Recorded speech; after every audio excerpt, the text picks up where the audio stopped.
Bienvenidos al podcast HMC, donde tenemos una conexión vital con nuestros pacientes. Hola, bienvenidos a un nuevo capítulo de su podcast HMC Conexión Vital. Les saluda el Dr. Manfredi Moncada. Soy especialista en medicina interna con una subespecialidad en cuidados intensivos y una alta especialidad en cardioneumología. Para este capítulo me acompaña la doctora. Hola, soy la doctora Wendy Moncada. Soy especialista en medicina interna con una subespecialidad en enfermedades infecciosas y una alta especialidad en VIH. El tema que vamos a abordar hoy es un tema actual y de mucho interés. Vamos a hablar acerca de dengue y la epidemia que estamos viviendo actualmente. Doctora, ¿qué es el dengue? El dengue es una enfermedad causada por el virus del dengue, que es un virus de la familia Flaviviridae, del género Flavivirus, y causa una enfermedad febril aguda que afecta a millones y millones de personas alrededor del mundo. Es un virus que está presente en casi más de 100 países en el mundo, y en la región de las Américas es una de las regiones más afectadas del mundo, y nuestro país también es muy afectado dentro de la región de Centroamérica, causando miles y miles de casos todos los años. Actualmente estamos viviendo una epidemia que ha afectado a muchas personas. Este virus es transmitido por el vector, que es un mosquito Aedes aegypti, y causa muchos casos. Excelente, es una información muy importante. También yo quiero comentarle acerca a usted, doctora, cuáles son los grupos de personas o por edad que son las personas más afectadas por este grupo de enfermedades. En países hiperendémicos como Honduras, es decir, son aquellos países en donde, o regiones de lugares que hay un montón de casos al año, las personas más afectadas son los grupos de edad, sobre todo en niños y embarazadas. Y esto es porque son las personas más susceptibles y tienen una alta probabilidad o tienen factores de riesgo para contraer esta enfermedad y además para padecer episodios graves de dengue grave y de choque por dengue. ¿Guarda alguna relación los subtipos de dengue para hablar de gravedad en los pacientes? Hay 4 serotipos de dengue, el DEM1, 02, el 03 y el 04, y de esto sabemos que el más grave, el que causa la enfermedad más grave, es el serotipo 02. 02. Y actualmente, ¿tenemos algún dato en el país de cuál es el serotipo que más está frecuentemente asociado a la enfermedad en estos pacientes? Actualmente sabemos que están circulando los 4 serotipos. Antes se pensaba que uno al tener una afectación por dengue tenía cierta protección al ser infectado por otro serotipo. ¿Esta teoría todavía es válida? Realmente sí se sabe que una vez que usted tiene una infección por uno de los serotipos de dengue, se guarda inmunidad al serotipo, y hay inmunidad cruzada por cierto tiempo, y después esa inmunidad es solamente a ese serotipo. Es decir, podemos decir que se puede infectar de dengue 4 veces en su vida. Es decir, una vez que se infecta de un serotipo, ya no se vuelve a infectar de ese, y si vuelve a tener una segunda infección por dengue, va a ser por un serotipo diferente al que se infectó la vez anterior. Sí sabemos también, hay estudios que demuestran que la siguiente infección, la probabilidad de que esa siguiente infección sea más grave es más alta. La incidencia de infección por dengue es de 2.9 episodios por cada 100 personas año. Excelente. En relación al mosquito que transmite el dengue, ¿cuáles son los periodos más activos del mismo durante el día? Por las mañanas y por las tardes. Ok. Es importante mencionar entonces que en los periodos de mayor actividad, que nosotros hacemos la actividad nuestra diaria, son los periodos donde tenemos que estar mejor protegidos para evitar ser infectados por el dengue. Actualmente, ¿cuál es la clasificación que se utiliza para dengue? Es importante saber que la clasificación del dengue, había una clasificación anterior, que es la clasificación en la cual hablábamos de dengue hemorrágico, y esa clasificación ya no está vigente, y esto es importante saberlo porque antes había mucha confusión en la población general e incluso en todos los trabajadores de salud, y pensábamos antes que si la persona no sangraba, entonces no se trataba de un caso de dengue, y esto hacía que si la persona no estaba sangrando, no acudíamos al servicio de salud a pesar de que tuviéramos síntomas de dengue. Entonces esto hacía que la persona se tardara mucho en llegar a un servicio de salud, y entonces muchas personas fallecían a causa de esto. esto. Esto llevó a que hubiera pues mucho estudio acerca de esto y entonces llevó a que hubiera un cambio en la clasificación y en el 2009 hay una nueva clasificación en donde esta clasificación permite que el diagnóstico del dengue hoy en día sea un diagnóstico clínico. Además, esta nueva clasificación permite que se pueda hacer en cualquier unidad de salud. Ya no necesitamos tampoco exámenes de laboratorio para poder hacer la clasificación. Esta clasificación actualmente es dengue sin signos de alarma, dengue con signos de alarma y dengue grave. Entonces, para darles la definición, voy a hablar primero sobre el dengue sin signos de alarma. El caso se define como una persona que viva o que haya viajado a una zona endémica de dengue, es decir, donde hayan casos de dengue y que tenga en los últimos 14 días y que tenga de 2 a 7 días de presentar fiebre más 2 o más de los siguientes síntomas, que puede ser náuseas o vómitos, dolor de cabeza o dolor detrás de los ojos, puede tener un rash en el cuerpo, puede tener también dolores musculares o dolores en las articulaciones y también puede tener, si tuviera acceso a hacerse un hemograma, puede tener los glóbulos blancos bajos. Excelente. Otra cosa muy importante que se menciona durante la población es cuáles son los signos de alarma de los pacientes con dengue. Y ahí entonces vamos a hablar de la otra parte de la clasificación, que es el dengue con signos de alarma. Entonces, el dengue con signos de alarma es la definición de dengue que hablamos anteriormente, más presentar uno o más de los siguientes signos de alarma. Son los pacientes que tengan además dolor abdominal, que puede ser severo, puede tener también vómitos persistentes que se definen como 3 vómitos en 1 hora o 4 episodios de vómitos en 6 horas. Pueden tener además alteraciones del estado de alerta, que puede ser que el paciente tenga tendencia a estar como muy dormido o que esté como muy irritado. Pueden tener también las personas al presentar algún sangrado de mucosas, pueden tener también líquido acumulado, puede ser el líquido acumulado en el abdomen o en pulmones, o puede ser también en la cavidad del corazón, el pericardio. Pueden tener también tendencia a tener las plaquetas disminuidas, esto ya equivale a que los pacientes también pueden tener también la presión baja, y eso ya son signos de alarma. Y la otra parte de la clasificación es el dengue grave, que son aquellos pacientes que ya se presentan con datos de choque, que eso ya es cuando tienen la presión baja o que tengan dificultad para respirar, o pueden tener ya un sangrado que sí pueda poner en peligro la vida, o tenga un compromiso grave de algunos otros órganos, que puede ser ya sea el hígado, riñones, pulmones o cualquier otro órgano que ponga en peligro la vida del paciente. Entonces, para hacer hincapié a la población y a las personas que nos ven en nuestro podcast, podemos mencionar que el dengue actualmente se clasifica en un dengue sin signos de alarma, un dengue con signos de alarma y un dengue grave. ¿Cuál de todos estos pacientes de esta clasificación son los pacientes que tienen que ser manejados dentro del hospital? ¿O cuáles son los pacientes que tienen que decir, hey, inmediatamente que yo tengo estos síntomas, tengo que buscar la asistencia médica? Esto es súper importante, y esa es la importancia de por qué esta clasificación nos permite saber cómo vamos a manejar los pacientes. Entonces, los pacientes con dengue sin signos de alarma son los pacientes que se pueden manejar en la casa, siempre y cuando toleren la vía oral. Si estos pacientes toleran la vía oral y pueden tomar agua y ellos pueden manejarse en casa sin problema. Ahora, los pacientes que tienen signos de alarma ya son pacientes que deben de ser manejados en el hospital y deben de ser manejados en una unidad de dengue. Y los pacientes que tienen dengue grave definitivamente son pacientes que idealmente deben de ser manejados en una unidad de cuidados intensivos, en una unidad hospitalaria.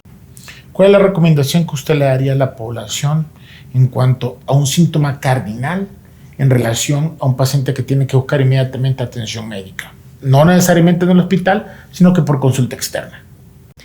Bueno, en cuanto usted presente cualquier síntoma de dengue, pero además de tener síntomas de dengue, o si ya está diagnosticado con dengue, pero tiene síntomas, son signos de alarma, como tener signos de bajo gasto, que significa que tenga usted drenado capilar lento, es decir, frialdad distal, o que tenga alteraciones, o si la persona tiene alteraciones del estado de alerta, cualquiera de estos signos de alarma, inmediatamente debe buscar atención médica para poder ser manejado en una unidad de salud inmediatamente. Entonces, la unidad de salud se puede clasificar de la siguiente manera. Un paciente que tenga un dengue sin signos de alarma tiene que buscar atención médica para poder prever, dar indicaciones, dar información en relación a cuáles son los signos de alarma que tiene que tener una persona para inmediatamente buscar un internamiento hospitalario. También buscar los pacientes que ya tienen signos de alarma, son pacientes que tienen que ser manejados intrahospitalariamente. Normalmente los pacientes que tienen signos de alarma, nosotros en la unidad de cuidados intermedios, son los pacientes que son idealmente ingreso en esta sala. Porque en esta sala nosotros vamos a monitorizar estados de perfusión en el paciente, y lo muy importante que usted ha mencionado, doctora, es la tolerancia a la vía oral. La tolerancia a la vía oral creo que es la piedra angular para poder saber qué paciente en este momento nos está dando un signo de alarma que puede ser una complicación a futuro. Tengo una pregunta, ya que nos saltamos todo esto, pero algo muy importante.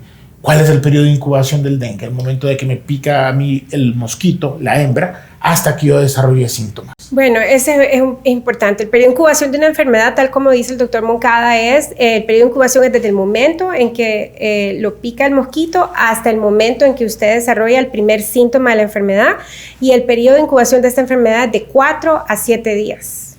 Normalmente nosotros hemos visto que en estas epidemias de dengue, la enfermedad del dengue se caracteriza por 3 etapas. La primera etapa es la etapa febril. Normalmente y coloquialmente siempre se menciona dentro de la población y dentro del personal de salud que si un paciente tiene fiebre mientras está con dengue, es una fase que sí hay que tener cuidado, pero es la fase que uno no debe tener miedo. Pero eso es un error, ¿verdad? La otra fase que mencionaban, que eran los peores días, eran los 2 días después de que se quitaba la fiebre. Sabemos ahora, ¿verdad?, que los periodos por los cuales los pacientes cursan la enfermedad es un periodo febril, una fase crítica, que es realmente la fase más peligrosa de la enfermedad, y una fase de recuperación.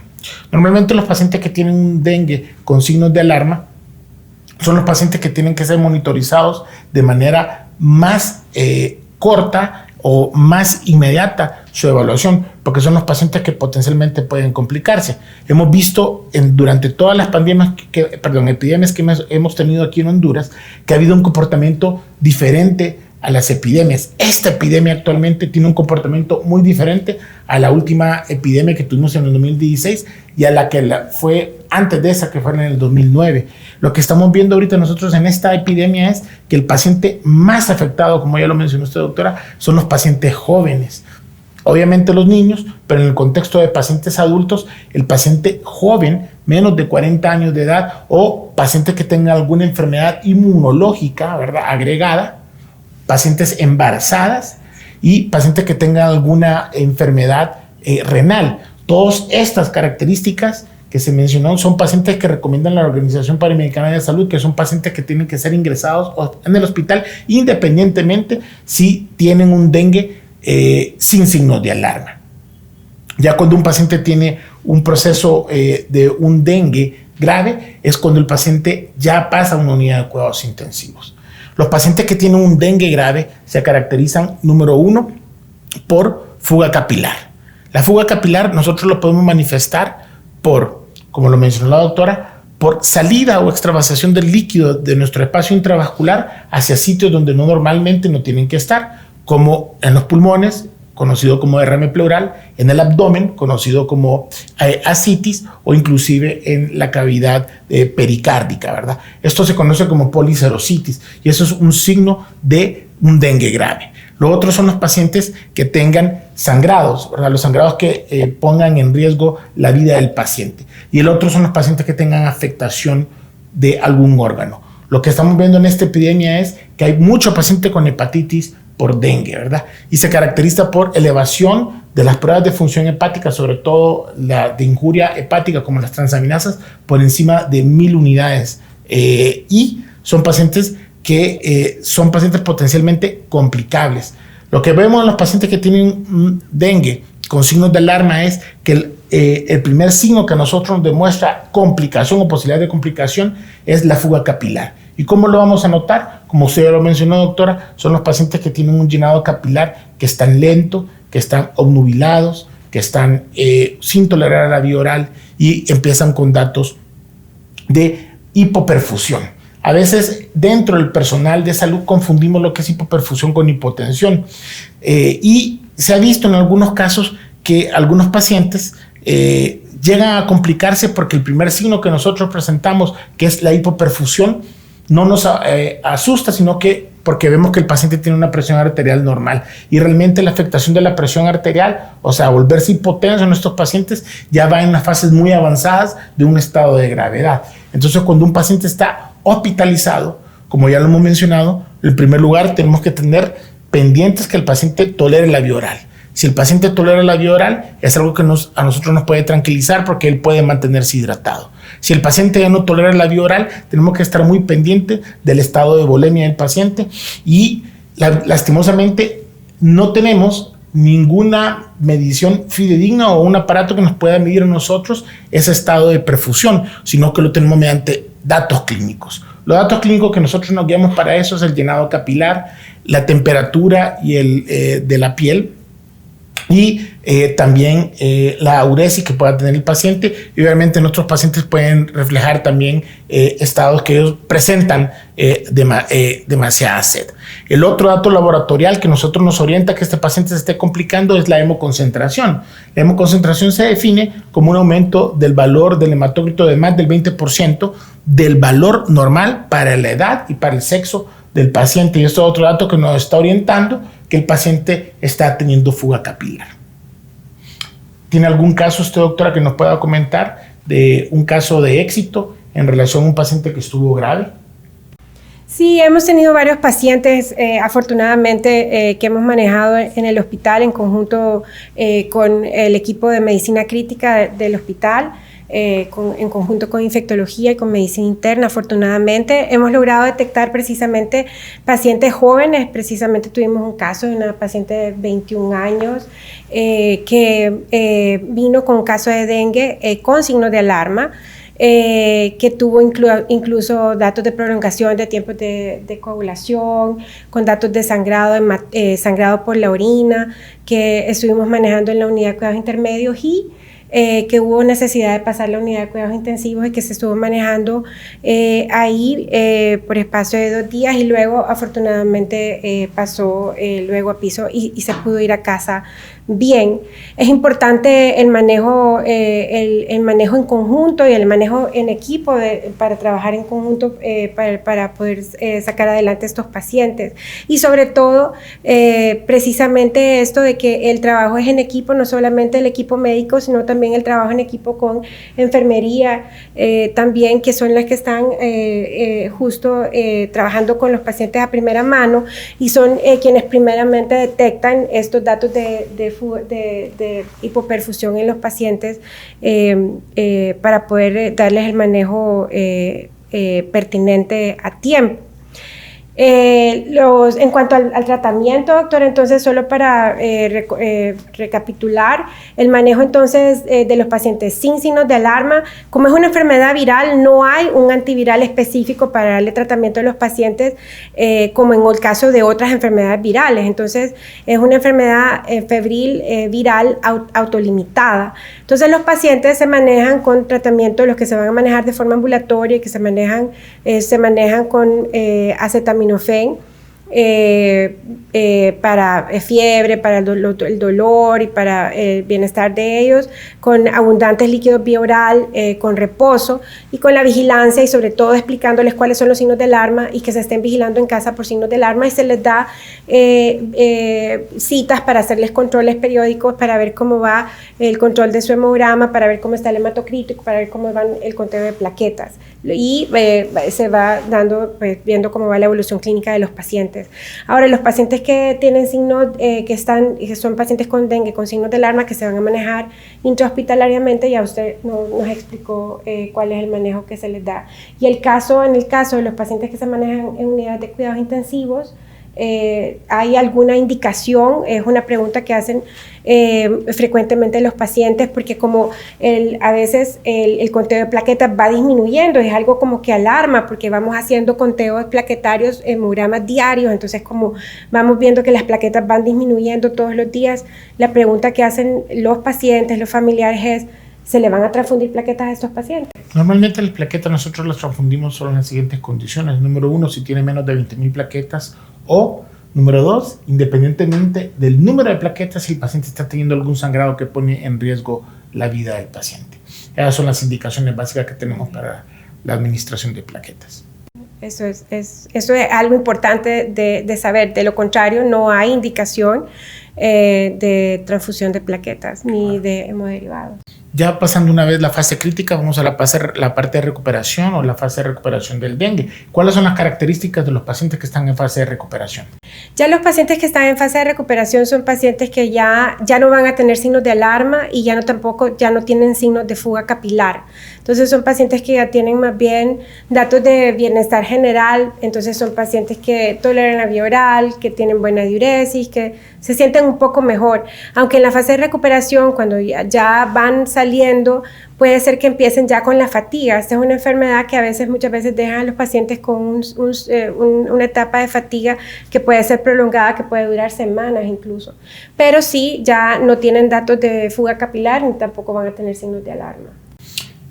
Entonces, viendo que los pacientes están en fase de recuperación, lo que podemos ver es que es una enfermedad prácticamente autolimitada, que lamentablemente no tenemos un antídoto para el dengue. Entonces lo que tenemos únicamente es durante la fase febril un manejo sintomático, donde es importante la utilización del acetaminofén para el dolor, para la fiebre, mantenerse sumamente bien hidratados, vigilar por los signos de alarma que ya lo hemos mencionado, pero es importante recordarle a nuestros visitantes y a nuestros espectadores en el podcast cuáles son, que sería la intolerancia a la vía oral, el dolor abdominal, la dificultad para respirar, los sangrados espontáneos y dolor abdominal constante, ¿verdad? O náuseas también son datos importantes que nos orientan que pacientes pueden tener signos de alarma. Una vez si el paciente es hospitalizado y entra a una fase crítica, pues el manejo intrahospitalario en la unidad de cuidados intensivos, ¿verdad? O una unidad de cuidados intermedios para poder mantener a este paciente dentro del estado de normalidad o normovolemia lo más posible del tiempo mientras se resuelve esta parte crítica. Y después vamos a la parte de resolución. Ahora, como podemos ver, entonces, es una enfermedad que nuestro rango terapéutico, ¿verdad?, es ya en el hospital. Pero entonces, ¿qué tenemos que hacer nosotros para evitar infectarnos del dengue? Bueno, es importante todas las medidas de prevención del dengue. Y para esto solamente recordarles que hay algunos factores que contribuyen a que hayan tantos casos de dengue todos los años. Tiene que ver mucho con el calentamiento global.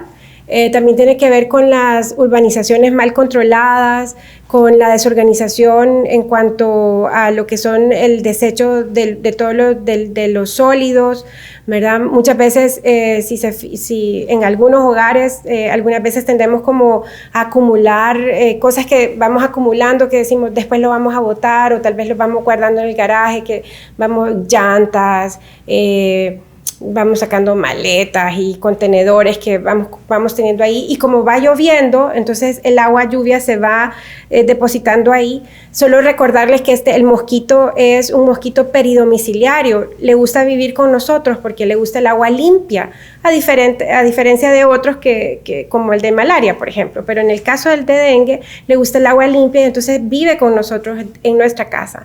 Entonces hay que desechar todo ese montón entonces ese es uno de los factores. Los otros son factores como pobreza. Entonces, dentro de todos estos factores que tenemos que tomar en cuenta, hay que tomar las acciones para la prevención y tenemos que empezar por nuestros hogares. Entonces, hay que hacer una limpieza, hay que buscar todas esas cosas que tenemos que mejorar en las casas, hay que tratar de mantener los contenedores, ahora que a veces no hay agua, que tenemos que llenar contenedores de agua en la casa, entonces hay que mantener esos contenedores de agua tapados. Si tienen pilas, entonces hay que hacer la limpieza de las pilas periódicamente para llenarlas con agua, mantenerlas tapadas también. Si mantienen dentro de la casa contenedores con agua, tratar de no mantener floreros, y si lo hacen, entonces hay que estarles cambiando periódicamente el agua, y también utilizar repelentes, que también se debe de usar varias veces al día, pero todos en el hogar, ¿verdad? Hay repelentes para niños, para adultos, entonces se debe usar periódicamente. Si van a salir a hacer actividades al aire libre, utilizar camisas manga largas, pantalones manga largas, y tomar todas esas medidas de prevención son sumamente importantes. Entonces, en conclusión, el dengue, lo primordial es la prevención. Número 2, si yo tengo datos clínicos de enfermedad de dengue, buscar atención médica para, en primer lugar, ser manejado de manera sintomática, estar atento a los signos de alarma, y al más mínimo signo de alarma o ser una población de riesgo como pacientes embarazadas, pacientes con alguna enfermedad inmunológica, pacientes con algún dato de insuficiencia renal, buscar atención médica para ser hospitalizados. Hemos abordado entonces todo lo principal del dengue: definición, fases clínicas, signos de alarma, manejo sintomático y cuáles son los pacientes que tienen que ser hospitalizados. Pero el mensaje final que nosotros queremos dar es, número 1, lo más importante es la prevención. ¿Cómo vamos a prevenir nosotros? Tomando cuidado en relación a los receptáculos de agua en casa. Número 2, tomar conciencia que tenemos que utilizar el repelente. Número 3, si yo tengo un paciente o soy una persona que tiene síntomas de dengue, necesito buscar atención médica personalizada de manera inmediata. Los invitamos a que vengan aquí al Honduras Medical Center a que sean atendidos por el personal médico, de enfermería y de laboratorio, que estamos completamente preparados. ¿No es así, doctora? Sí, les invitamos entonces a que nos visiten. Todo nuestro personal en el hospital está entrenado para darles la mejor atención de calidad. Tenemos también disponible el laboratorio, que tenemos disponibles también las pruebas para dengue, y también nuestras farmacias, que tenemos también todos los medicamentos que ustedes requieren para el manejo del dengue.